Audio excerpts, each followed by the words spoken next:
안녕하세요. 만나서 반갑습니다. 저는 떠든 사람 채널을 운영하고 있는 부캐 이름으로 말을 할게요. 네. 거기서는 이다나로 활동을 하고 있고 이다나요? 네, 이다나. 기독교계 이다나 뭐 이런 의미를 담아가지고 그러면 제가 다나님 이렇게 불러요. 네, 다나님 이렇게 불러요. 다나님. 네. 네. 저는 믿는 생각 유튜브 채널 운영하고 있는 길섭교회 김동환 목사입니다. 네. 동환님 이렇게 하면 될 것 같습니다. 네. 사실 여기는 어디냐면 이제 동환님이 개척을 해서 오프라인 모임을 하고 계시는 네. 길섭교회 장소고 제가 이제 본업이 있는데 그 본업을 내일부터는 좀 하게 돼서 바빠질 것 같아서 오늘 시간을 내서 예배도 같이 드려보고 그리고 이렇게 동환님과 이야기 나눌 수 있는 부분들을 영상을 찍게 됐습니다. 교회 소개를 먼저 하면 저희는 온라인 오프라인 같이 하고 있고 그래서 오늘 참여해 보셨는데 줌으로 이제 들어오시는 분들 해외에 계신 분들도 계셔서 줌을 병행하고 오프라인에는 또 몇 분 이렇게 와서 사실은 저희가 이제 4년 넘었고 5년 차인데 온라인 참여하시는 분들이 더 많아요. 그래서 오프라인은 오히려 더 적고 그래서 이제 오프라인은 오히려 이제 좀 올해는 조금씩 만들어 봐야 하지 않을까 이제 이런 고민을 하고 있는 온라인 오프라인 교회입니다. 그러니까 이 개념도 저는 상당히 신기했어요. 그리고 실제로 예배를 드려보고 후속 모임이 쭉 연결되는 한 2시간여의 시간이었는데 너무 생경하고 왜 이런 생각을 지금까지 못했지? 라는 생각이 들 정도로 제 친구한테 개척하라 그러면 여기 꼭 와봐라 이렇게 말하고 싶을 정도로 제 친구들이 이제 목사 안수 받은 친구들이 있기 때문에 그 정도로 되게 신기하고 놀라웠어요. 저도 많이 공유하고 싶어요. 근데 제일 좋은 점은 저처럼 가진 거 없는 사람들이 시작을 할 수 있는 그렇죠. 아주 괜찮은 방법입니다. 네. 뭐 해외 막 석사하고 박사하고 막 이러신 건 아니잖아요. 저는 안 했지만 해외에서 공부하고 계시는 분들이 있기 때문에 해외에 사는 분들을 초청해서 그러니까 성도분들 중에서도 이미 해외 공부하고 계시고 또 신약학 석사를 하고 계신 분도 오늘 같이 예배를 들었는데 네. 그분이 또 남겨주시고 그 예배 설교 자체가 되게 신기해요. 여러분들 믿는 생각 들어오시면 아마 제 구독자분들 중에서 믿는 생각 성도분이 있으시던데. 아 그럴 수 있겠네요. 네. 네. 그래서 제가 한의원 같이 소개하면서 그분이 막 저한테 열렬히 댓글 달아주실 때 저한테 되게 힘이 되더라고요. 오늘 오셨어야 되는데 일단 오늘 저는 이게 또 한두 번 좀 만나서서 왔는데 오늘 제 모임에 오신 분들도 신학 공부하시고 지금 다른 또 잡을 하고 계시고 이러잖아요. 그렇죠. 그래서 뭐 어떤 고민과 어떤 여정으로 하고 있는지 궁금해 하시더라고요. 그래서 그런 거 조금 이야기 나눠 주실 수 있으시죠? 네. 일단은 저는 신학을 공부했고 아마도 제 생각에는 뭐 제 기질하고 맞물려가지고 주목받고 싶어하는 경향이 저는 좀 있어요. 원래 타고나기로. 그래서 진보적인 신학의 책들을 많이 읽은 것도 아니에요. 사실은 많이 읽은 것도 아니고 저도 지금 한두 권 읽고 멋있다 이럴 수도 있는데 근데 한두 권, 뭐 두세 권 그러니까 신학을 비전공한 사람들보다는 많이 읽었겠죠. 그러니까 그런 사람들에 비해서 읽었을 때 그게 합리적이라는 생각이 들고 그런 신앙적인 고민과 여러 가지 저희 교단 내 사태, 뭐 명성교회라든지 뭐 여러 성소수자 이슈라든지 이런 사태를 두고 교단은 답답하겠구나라는 생각을 하고 교단 신학을 그만둔 상태. 그러니까 신앙을 포기한 상태가 아니고 사실 오늘도 신앙을 가지고 있다는 정체성 항상 갖고 있는데 예배를 드린다는 생각을 저는 못 해봤어요. 왜냐면 한두 번 드려봤는데 너무 답답하더라고요. 못 견디겠더라고요. 그래서 드리는 중간에 나온 적도 있거든요. 그러니까 기존 이제 대형 교회나 그 대형 교회들은 좀 숨어 있기 좋잖아요. 그래서 대형 교회들은 근데 막 답답해요. 그 설교를 듣고 있으면. 그래서 못 견디다 나오고 교회는 아니다 싶다가 이제 한국 예수교회연대를 통해서 동환님 알게 되고 궁금하기도 했고 그래서 오게 된 거고 그래서 스탠스는 교단은 버렸지만 신앙은 유지하고 있고 그래서 예수는 여전히 저한테 되게 중요한 존재이고 교회는 안 다니더라도 신앙을 가지고 있는 스탠스.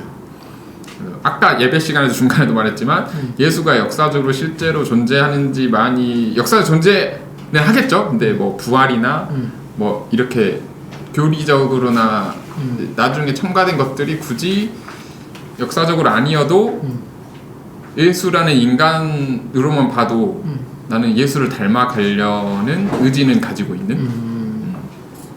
근데 제가 신앙 고백을 안 하는 건 아니에요. 저는 예수를 구원자라고도 고백하고 이 하나님 나라를 이루기 위한 선지자나 그 혁명을 일으켰던 최초 군원자라는 그런 어떤 신적인 존재로서도 고백은 하지만 나중에 진짜 과학이 막 몇천 년 후에 발달해서 역사적인 증거로 안 나타나더라도 나는 기독교 신앙을 유지할 수 있겠다 라는 스탠스를 가지고 있기 때문에 신앙인으로서 버릴 수 없는 거.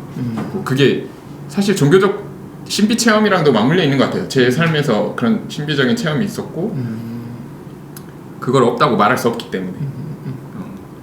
네. 오늘 이제 예배하고 끝나고도 이런 대화를 조금 이어갔었는데 다시 듣고 또 드는 생각은 뭐냐면 제가 그냥 만났던 분들 중에 이런 교회 물론 문제를 느끼긴 하겠죠. 그거랑 상관없이 이미 자유롭게 생각하는 친구들 많아요. 만났는데 문제는 뭐냐면 저도 어떻게 보면 선입견이 있었던 것 같아요. 자유롭게 세팅을 할 때 뭐 예수 있을 수도 있고 없을 수도 있고 하는 뭐 약간 할 때 그렇게 생각하면서도 자기의 어떤 신앙적인 열정도 있고 행동도 하고 실천도 하고 소위 이제 보수 기독교에서 말하는 어떤 뜨거움 실천력 이런 게 없는 케이스를 사실 저는 더 많이 봤었어요. 그러니까 기성교회에 있는 그냥 일반 청년들 중에서도 얘기하다 보면 어쨌든 우리가 근대인들은 합리적인 걸 중요하게 생각하잖아요. 당연히 난 그런 거 기적부를 아무것도 안 믿을 거야 라는 꼭 그냥 교회 다니는 애들도 좀 있었거든요. 되게 신기했었어요 그때. 근데 문제는 그런 친구들 중에 엄청 뭔가 그냥 교회 문화 생활을 좋아하는 친구들 좀 있는데 뭐 노래를 한다거나 이런 거 좋아하는 애들이 많은데 그러니까 교회 활동을 좋아하는 친구들이 신앙적인 있는데. 추동력이 이 사람에게 이렇게 드라이브 걸리는 거나라는 걸 느껴본 적은 조금 없었다 보니까 거기에 대한 약간 회의적인 상태는 좀 있었고 근데 이제 다나님 같은 경우에는 그런 포지션이 있음에도 불구하고 뭔가 자기를 어떻게 소화해서 뭔가 활동하고 어떻게 살아갈지 뭔가 추동력을 끌고 가시는 것 같아서 조금 다른 느낌은 있다는 생각이 좀 들었어요. 그럴 수도 있겠네요. 그러니까 어떻게 보면은 근대 과학의 눈이나 과학적 사고로 계속 그런 이성적인 성경을 바라보면서 신앙의 열정까지도 잃어버리는 사람들이 있는데 저는 어떻게 보면은 조금 아이러니하게 그걸 인정하면서도 교회 활동은 아니에요. 교회를 떠나 있기 때문에. 근데 제 삶에 추진하는 그 어떤 줄기가 예수라는 게 가운데 뿌리 박혀 있다라고 저는 고백을 하니까. 그게 근데 그분들한테 사실 저는 이게 딱 단박에 일어난 건 아니긴 해요. 왜냐면 저도 거의 잃을 뻔했어요. 그러니까 거의 회의론자에 가깝게 그럼 교회 왜 다녀? 그 교회를 직접적이 안 다닌 계기가 그런 이유도 살짝은 있다고 생각이 들어요.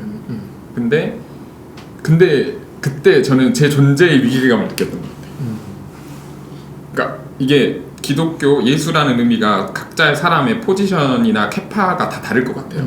근데 아마 그렇게 생각하는 사람은 그 정도로 본인의 존재가 흔들릴 정도로 예수라는 존재가 크게 자리 잡혀 있지는 않았을 수도 있겠구나. 그렇죠. 그래서 조금 교회를 그냥 거의 이게 탈교회인지 탈기독교인지 좀 애매한 경계선이긴 한데 그렇게 떠나가는 2030 청년들 쫄지 제가 만난 분들이 좀 많고 그냥 아주 그냥 교회 문제 이런 게 아니라 그냥 진화론을 배우다 보니 진화론 당연한 교양인데 성경은 뻥이네 해서 그냥 탁 놓고 갈 수도 있고 여러 케이스가 있어서 보수적인 교회나 기성교회 입장에서는 걱정이 되는 거예요. 뭐 그런 자유롭게 공부를 했을 때 예를 들어 내가 신앙에 잃지 않을까? 내 친구나 내 가족이 저런 교회를 가면 신앙에 잃지 않을까? 이런 걱정이 그럴 수도 있겠네. 좀 있는 거죠. 왜냐하면 그만큼 뭐 다른 모양이어도 기독교 신앙은 나한테 중요한 건데 처음부터 아예 안 들어야 될 것 같은데 이제 이럴 수 있잖아요. 아예 그 의구심을 들게 만드는 싹부터 잘해요. 저는 제가 했던 작업은 그럼 내가 만난 예수는 뭐냐? 이 질문을 제가 스스로 답을 내렸던 것 같아요. 그러니까 왜냐하면 신앙적 체험이 있고 그 체험으로 제가 이 삶을 영위해 왔고 그거의 의미는 뭐냐라고 했을 때 저 나름의 답을 그래서 되게 아이러니한데 저는 제 경험, 제 체험이 근간이라고 저는 생각해요. 그래서 더 주관적인 거, 그러니까 개인화된 거에 더 초점을 맞춰서 어떤 뭐 상담을 하면 상담을 해야 되는 거고 그렇기 때문에 이렇게 자유롭게 자신의 신앙적 경험을 이야기하는 툴이 더 필요한 거고 획일화된 어떤 메시지보다 그래서 본인이 느낀 체험을 말을 해야 저는 종교가 성립한다고 생각하거든요. 종교는 신비적 체험이 없으면은 신앙 고백이고 뭐고 아무런 의미가 없다고 생각이 드는 주의라서 없는 분들도 많을 것 같은데 저기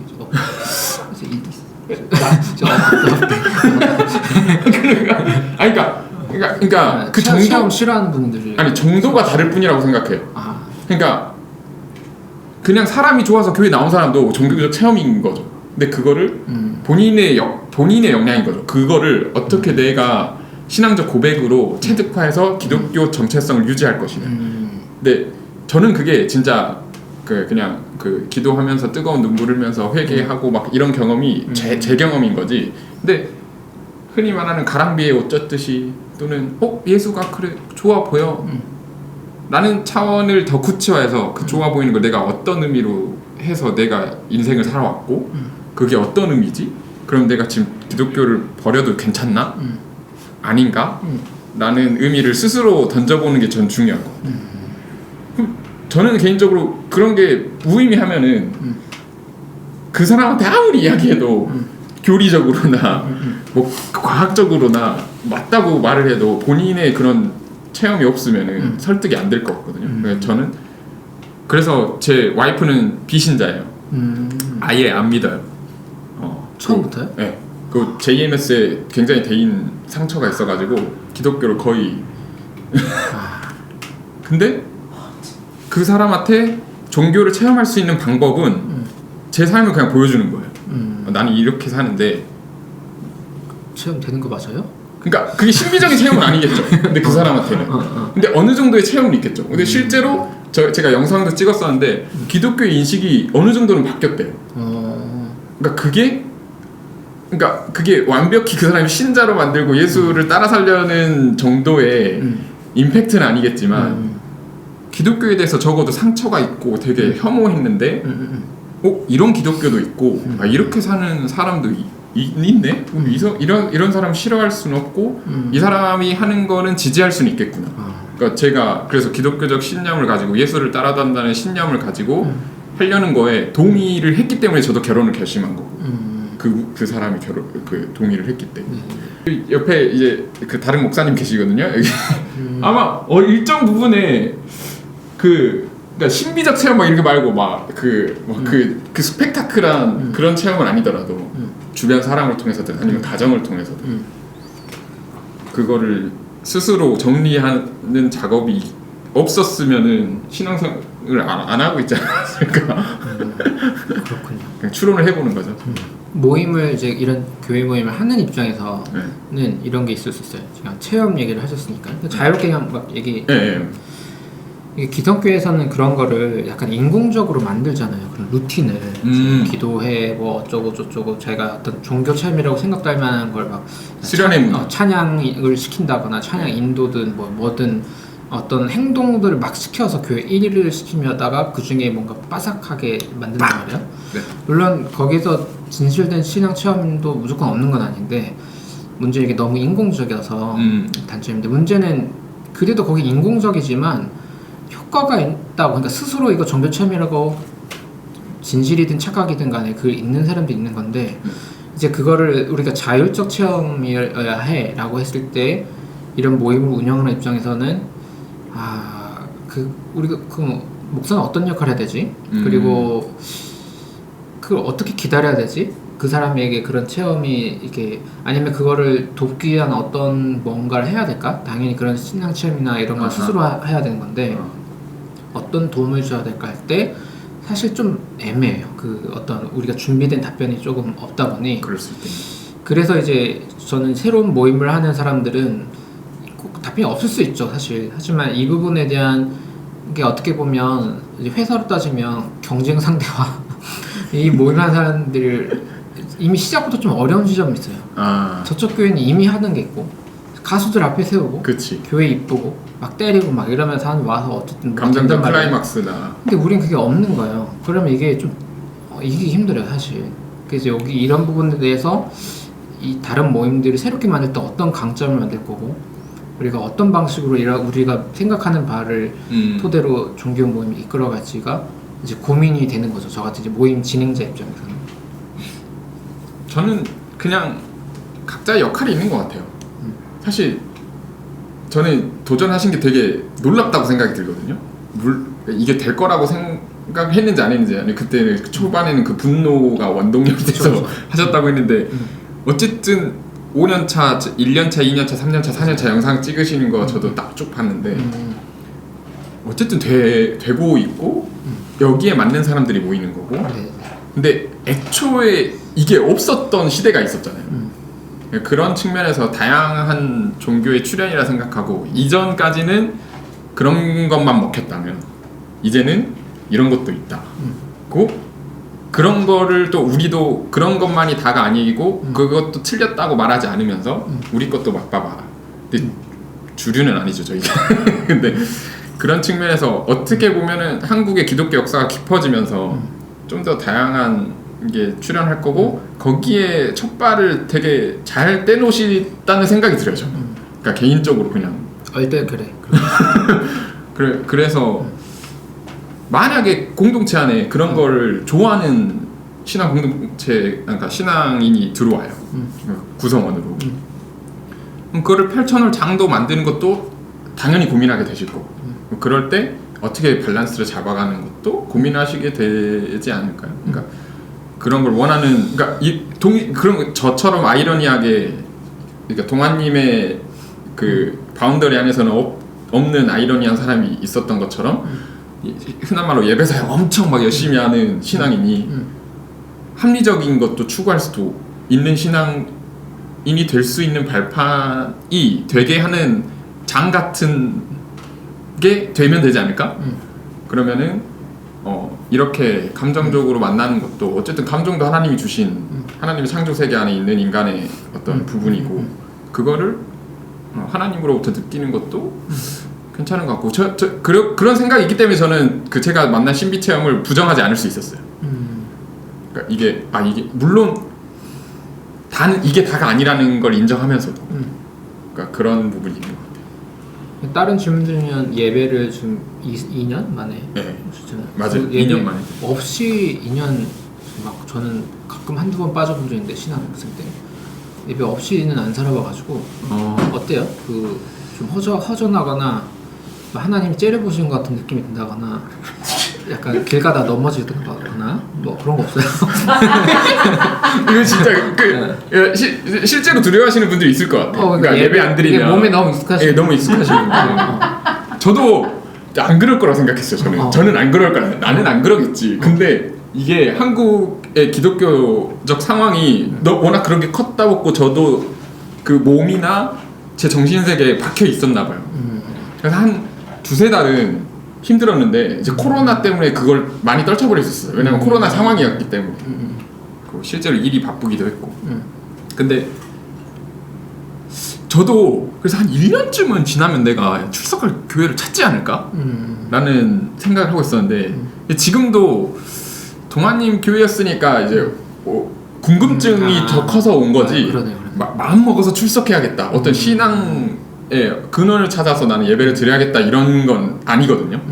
근데 여기서 저는 중요한 포인트가 한국 교회가 신앙생활이라고 말하는 것들에 다른 대안을 말해주지 않았기 때문인 것 같아요. 근데 저는 그거를 신학도 하기도 했고 뭐 스스로 성찰해내기도 했고 내 삶 자체를 그냥 예수를 따라 사는 삶으로 살자라고 마음먹었기 때문에 저는 지금 실제로 하고 있는 일을 예수를 따라 사는 삶에 실천하는 방향의 한 걸음으로 생각을 하니까 물론 힘들 때도 있죠.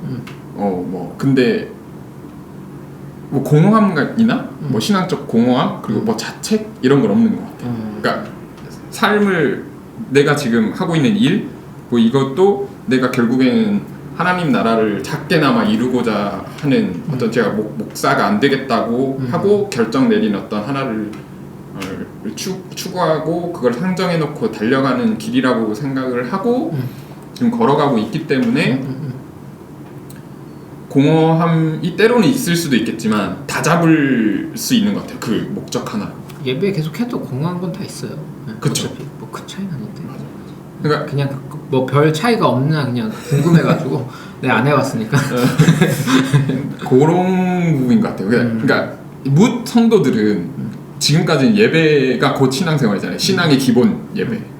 뭐 그리고 거기 더하면 뭐 새벽기도 뭐 이렇게만 신앙의 양태가 주어져 있다 보니까 예배를 떨쳐내는 게 두려워하는데 뭐 동아님이 하시든 그 기독교가 다양해지려면 그 교회가 다양해지려면 예배 말고 다른 신앙의 양태를 계속 제시해주는 걸 보여주면 그 예배에 너무 초점해서 막 예배 안 드리면 막 미칠 것 같고 막 이런 죄책감이 덜어지지 않을까? 그러니까 그게 이제 뭐 계속 뭐 예배하는 사람들은 뭐 삶의 예배니 산제사로 드리니 너무 그 표면적인 메시지들만 계속 빼치고 있는데 뱉고 있는데 진짜 만약에 뭐 법률가가 있어요. 뭐 변호사가 있어. 그럼 변호사로서 어떻게 변호하는 게 신앙인으로서 사는 건지 그거를 일치시켜 준다던가. 그러니까 되게 그냥 이거는 1대1로 들어가는 거죠.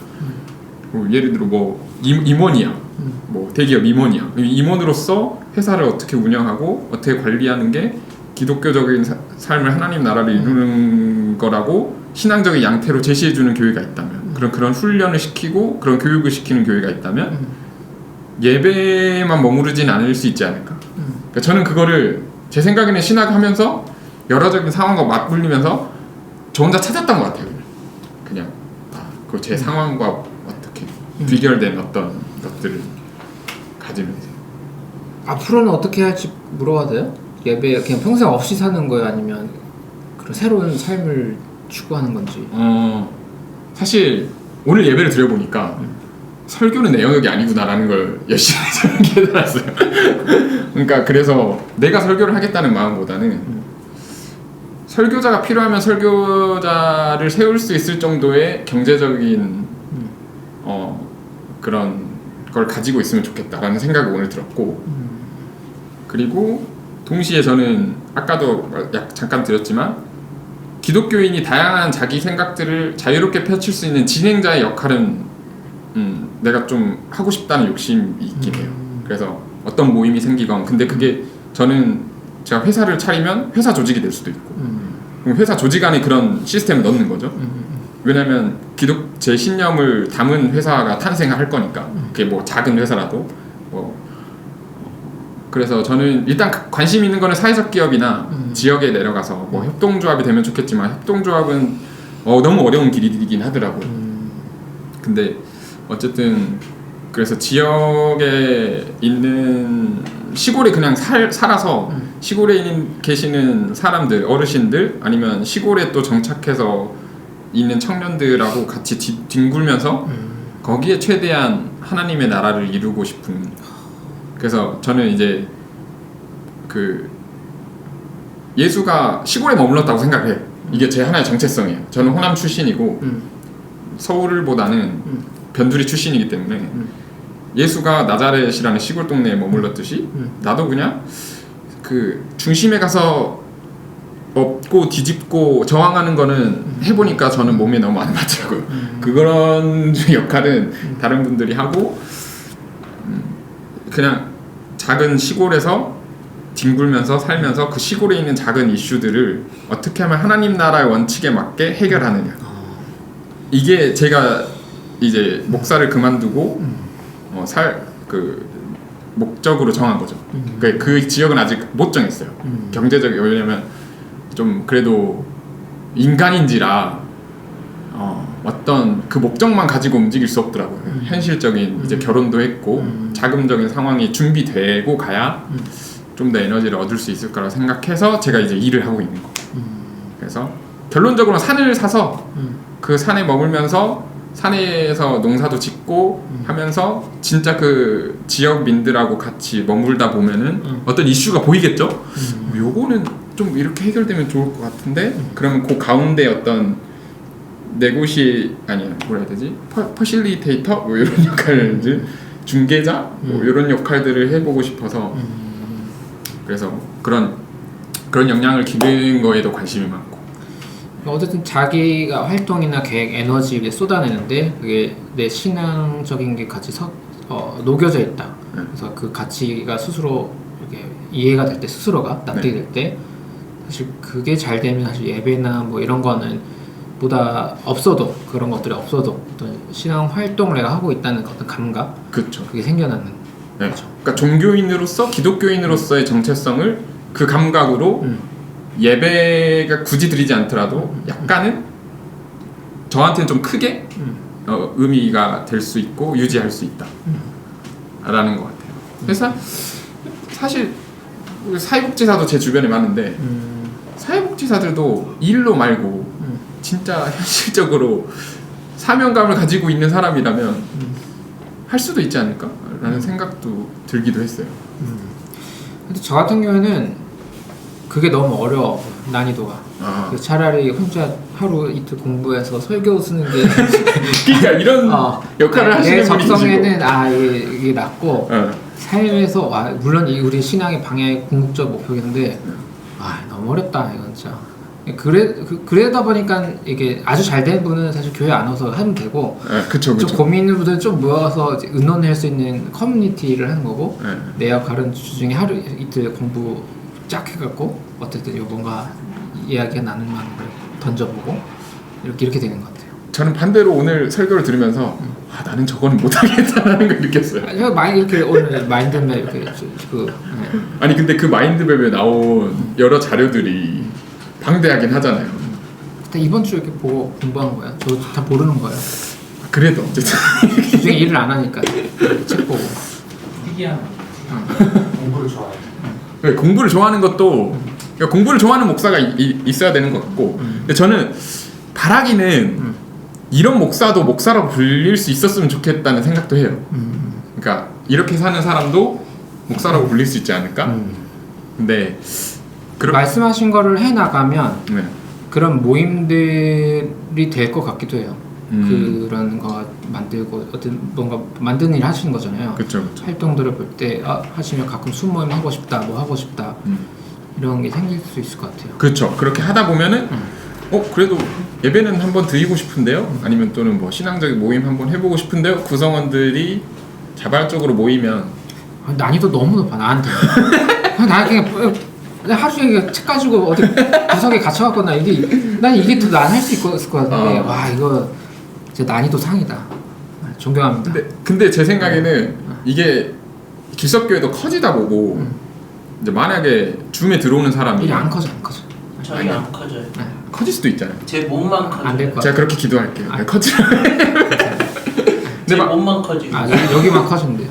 만약에 30-40명이 되면 핸들할 툴이 필요하다고 생각하거든요. 맞아요. 30-40명이 목표긴 해요. 네, 그러면 조직을 어떻게 모임을 쪼개든지 그리고 그 모임을 쪼갤 때 리더십도 세워야 되고 그 리더십 교육도 필요하고 그러니까 제 생각은 그게 그 김도환 목사님 다 하려면은 아마 스트레스 받아 죽으실 거란 말이에요. 근데 그런 게 이제 그럴 때 그런 이제 다른 부류의 리더십도 필요하잖아요. 저는 약간 초점 맞추는 게 그런 사람이 교회에 많았으면 좋겠어요. 그리고 그런 사역자가 있었으면 좋겠어요. 그런 목사가 그냥 그러니까 설교를 잘하지 않더라도 리더십 그러니까 이런 진행을 너무 잘하는 거지. 그런 모임 진행을 여러 모양의 사람들이 필요해요. 해보니까 저는 아까 말씀드렸듯이 일주일에 한 2-3일 어디 갇혀서 서치하고 공부하고 이걸 잘할 수 있겠어요. 근데 해봤는데 진짜 다양한 재능이 필요해요. 어떤 모임이 만들어지려면 행정을 잘할 사람도 필요하고 아까 진행에 있어서도 필요하고 뭐 예배 고민하는 사람도 필요하고 또 누군가는 서로 좀 상담도 해준다거나 이거를 목사 한 명이 다 하기는 조금 다 전문성이 다 필요한 거라 저는 이제 조금 기초적인 건 당연히 다 해야 되는데 그걸 잘할 수 있는 사람들이 또 결합이 되면 그 모임이 진짜 괜찮은 모임이 점점 나갈 수 있는 것 같아요. 너무 제 얘기만 한 것 같은데 아닙니다. 또 혹시 있을까요? 아니면 거꾸로 질문 혹시 해보시고 싶은가요? 저는 교단 목사가 못 되겠다고 생각하고 뛰쳐나와서 일을 한 스탠스고 이제 목사님 같은 경우는 교단은 싫었지만 목사는 계속 해야겠다 라는 생각으로 개척을 하신 거잖아요. 네. 그러면은 이제 제 생각은 기존 교회에 목사로 청빙될 수 있는 사람은 배출되는 목사에 비하면 진짜 극소수일 거란 말이에요. 네. 현재 우리 교단만 쳐도, 그러니까 맞아요. 대한예수교장로의 통합층만 쳐도 점점 심각해지고 있죠. 심각해지고 있잖아요. 그리고 신학을 공부하는 뭐 제가 신학생들을 위한 채널은 아니지만 제 채널이 근데 신학을 공부하시는 분이 제 구독을 해서 네. 그래서 저는 너무 동떨어진 사람인 것 같고 뭐 신학을 하는 사람들한테 어떤 준비를 하면 좋을 것 같은지 아니면은 진짜 목사에 대한 생각 그냥 그 사람들한테 해보고 싶은 아니면 당장 그만둬라 뭐 이런 얘기. 제 생각에 당장 그만두라고 안 해도 그만둘 사람들이 앞으로 계속 그만둘 것 같아요. 그래서 지금 아마 신학생들도 상황들을 알 것 같아요. 제 생각에는 지금 흐름이 어떻고 모르지 않을까요? 모를 정도라면 이미 어렵다고 생각해요. 지금 이 상황 파악조차도 안 되면 조금 어렵고 제 생각에는 이미 위기라는 걸 판단한 사람들이 어떻게 할 거냐 를 얘기하는 게 어차피 건설적인 것 같고요. 근데 제가 해보니까 저도 처음 신학교 다니고 이제 개척하고 나서도 한 1, 2년 정도까지는 그러니까 제 스타일이 중요한 것 같아요. 그러니까 맞아요. 제 안에 가치는 좀 컸고, 그러니까 예를 들어 제가 어디 대학원에 가서 공부했으면 그걸 빨리 남고 어디 공부하다 이제 빨리 물론 지금도 그렇긴 한데 지금은 좀 고민하는 건 이걸 공유했을 때 듣는 사람들한테 어떤 신앙적인 효과가 있는지를 같이 고민을 하게 되는 것 같아요. 지금 그리고 나한테도 효과가 있는 걸 그러니까 제가 먹어보고 좀 도움이 되네 하는 것 중에서 하나를 이제 꺼내게 되는 것 같고. 약간 포인트로 제가 딱 들렸던 게 동아님 자신한테 집중하는 게 신학을 처음 할 땐 그렇게 되는 것 같아요. 그러니까 이 신학의 여행이 너무 폭풍 같은 거라서 그 사이에 있을 땐 사실 다른 사람을 신경 쓰기 좀 어려웠어요. 저도. 어쩔 수 없이 저도 월급을 받아야 되고 장학금을 받아서 등록금을 내야 되기 때문에 사실 사역을 시작을 했는데 정리가 된 상태는 아니었거든요. 그렇죠. 저는 치열하게 고민하는 중에 이렇게 서울 제가 신학교 와서 한 7년 정도는 사실은 지금도 답은 없지만 더 답이 없는 상황이었고 저는 진짜 엄청난 혼란 상태로 꽤 오랜 시간을 보냈죠. 그러면 동아님이 개인적으로 자기를 계속 집중했기 때문에 결국 개척을 한 거잖아요. 뭐 여러 이유들이 합쳐져서. 그러면 자기를 집중한 모습이 저도 사실은 뛰쳐나온 게 저를 집중하다 보니까 뛰쳐나오게 된 거거든요. 집중했던 것 중에 하나가 어떻게 보면은 그 신학적으로 좀 더 파고드는 게 동아님한테 집중하게 된 그러니까 집중한 모습인가? 그게 더 그렇죠. 왜냐하면 저는 그게 목사가 하는 일이라고 생각했고 그 질문들 때문에 신학교를 온 거였고 그러니까 쉽게 말해서 제도권 목사 월급 받는 목사로 사는 게 내 목표가 아니었어요. 그냥 어쨌든 기독교인을 좀 더 전문성 있게 다른 사람을 위해 잘 쓰임받게 하기 위해 간 건데 가보니까 저도 모르게 몇 년 사이에 코스가 어떻게 돼야 되고 그 다음 어떻게 돼야 이게 분명하죠. 모두가 그렇게 되다 보니까 저도 거기 휩쓸렸는데 맞아요. 지금 생각하면 한 번도 그런 생각을 해서 신학교를 가지 않았거든요. 그러니까 당연히 전 처음부터 내가 원래 하려고 했던 걸 하는 거고 공부를 잘해서 어쨌든 왜냐하면 제가 20대 때 공부를 해보니까 너무 이상한 걸 너무 많이 배워왔어요. 창조과학이라든지 뭐 다른 데서 그렇게 가르치지 않아도 제가 궁금하다 보니까 찾아보니까 다 그렇게 엉클어져 있는 거예요. 이거를 잘해줄 수 있는 사람이 되어갔다. 그게 하려면 목사가 좀 편하겠구나. 좀 이렇게 접합점이 많아.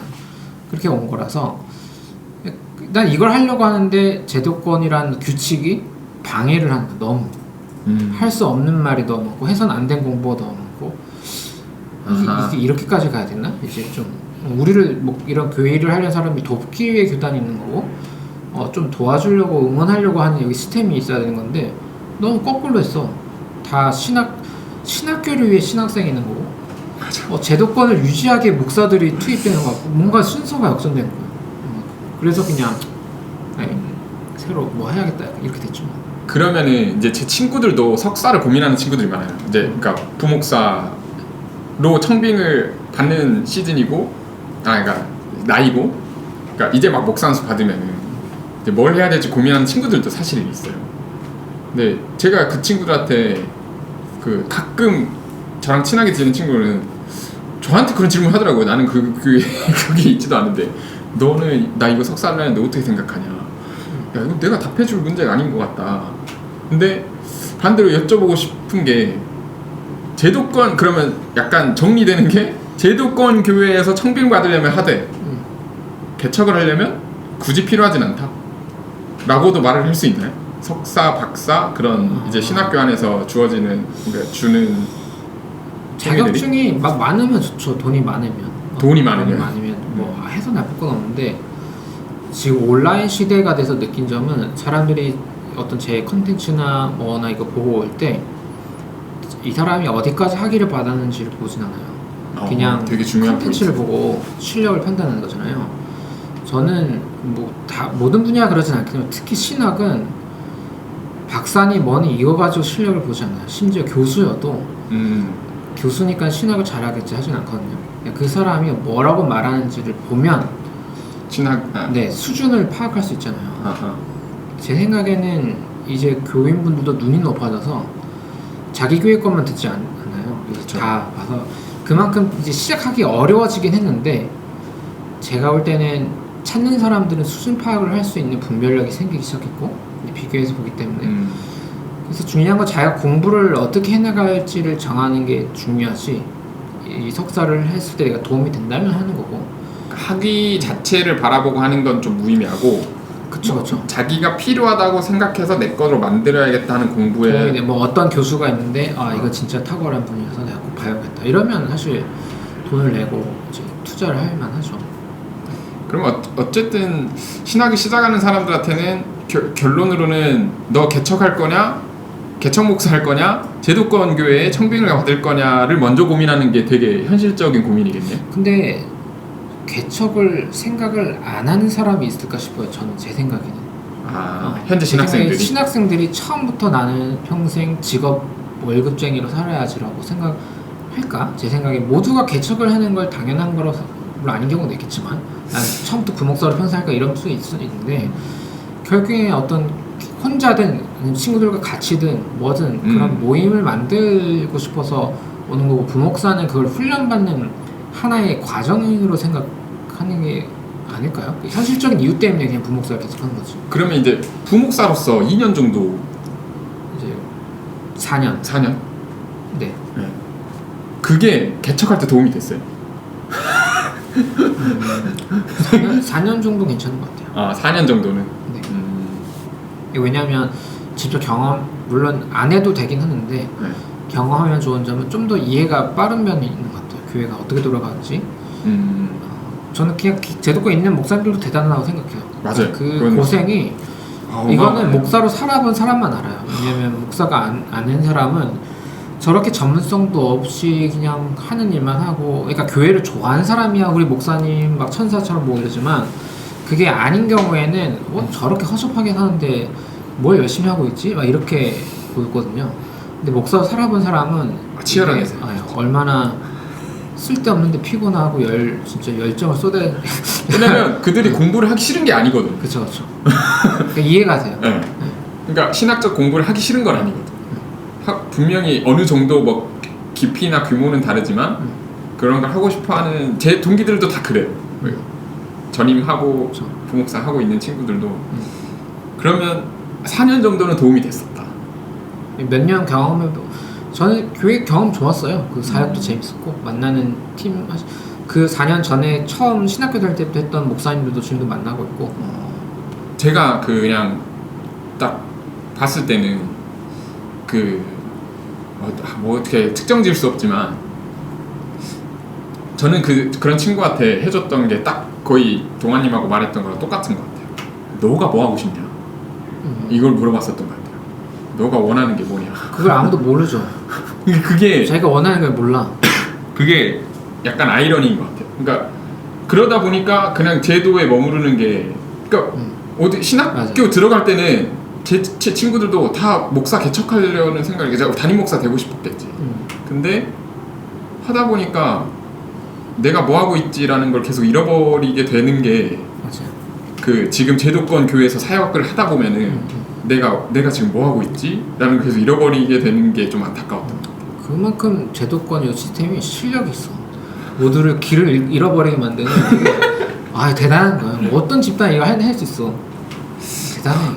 결국에는 어떻게 보면은 목사를 하셨고 저는 목사를 뛰쳐나왔지만 그거는 나를 찾았고 나에게 집중하니까 이런 길을 각자 가게 된 것 같다는 생각이 드는 것 같아요.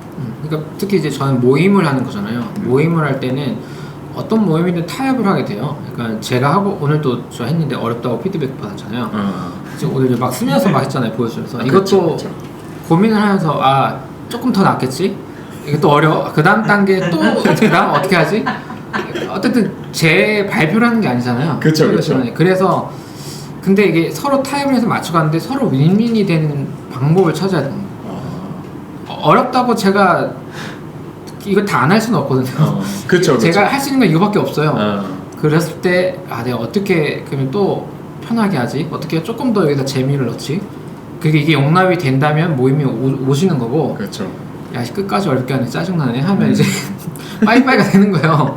그러니까 여기서의 서로 얼만큼 서로가 서로를 이제 이렇게 만들어 갈 수 있느냐 문제죠. 이게 혼자 하는 거랑 차이가 있는 것 같아요. 근데 저는 혼자 하신다고 표현을 하긴 했지만 어떻게 보면 제가 하루 와서 경험했지만 그 장점이라고 해야 되나? 그 놀라웠던 거 그리고 되게 그 독특성이라고 한다면 그 혼자 하시지만 열린 마음으로 받아들이겠다는 게 모든 사람들이 참여할 수 있게 어쨌든 열어놓은 거잖아요. 이게 그러니까 예배 안에서는 아니지만 예배 뒤 후속 모임으로서 그게 그러니까 뒤 후속 모임도 저는 하나의 예전으로 묶여온다면 다 같이 만들고 있다는 생각이 들어요. 네.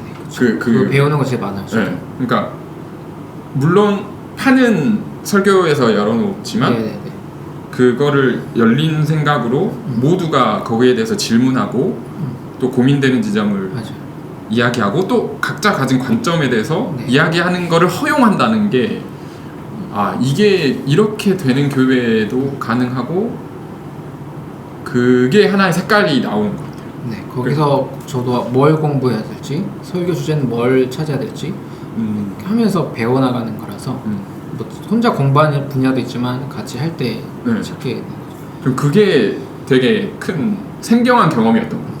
그러니까 예배를 그 기독교 공동체가 이렇게 할 수 있다는 게 예배 진행부터 사실 설교도 구성원이 할 수도 있고 모든 걸 다 해볼 수 있는데 그러려면 어쨌든 제가 하는 노동이 뭔지가 잘 명료하게 규정되면 사실 어떤 모임이든 이게 오픈 소스냐가 중요한 것 같아요. 요즘에 인공지능 그것도 오픈 GPT 와서 참여자들이 만들어갈 수 있느냐라고 하는 건데 이게 안 되면 폐쇄적인 모임이 되는 거고 와서 만들어갈 수 있는 시스템이라면은 이제 이거는 앞으로 창조적으로 계속 끌고 갈 수 있는 거라서 그렇게 해야 진행자도 부담이 안 돼요.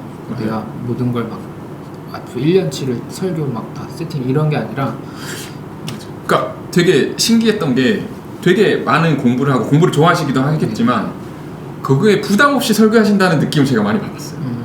그러니까 물론 노력하고 어떻게 전달되는가 노력은 하겠지만 여기에 대해서 비판이 들어온다는 거에 대해서 되게 마음 내려놓고 언제든 틀릴 수 있다는 거를 전제하고 그리고 나는 언제든지 다른 의견을 들을 준비가 돼 있다는 그 느낌이 성도들한테 편안함을 주는 것 같아요. 그리고 더 그게 하나의 공동체성으로 발현이 되는 것 같고 기습교회 그러면서 저도 설교의 정의도 바뀌어요.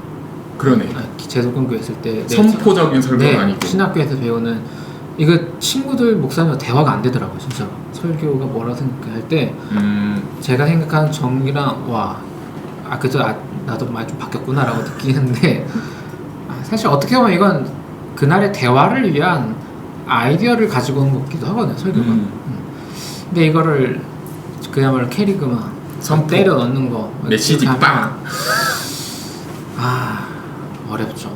그야말로 다친 책에 그리고 사유는 하지 마. 이게 답이야. 이게 안 좋은 점은 하는 사람도 성장이 안 돼요. 설교자가 맨날 똑같은 얘기를 쳇바퀴를 그냥 스트레스는 똑같이 받으면서 본인도 성장도 안 돼서 이게 목사로서는 개성이 안 만들어지니까 부속품밖에 안 돼요. 어느 교회에서나. 그게 저는 좀 문제예요.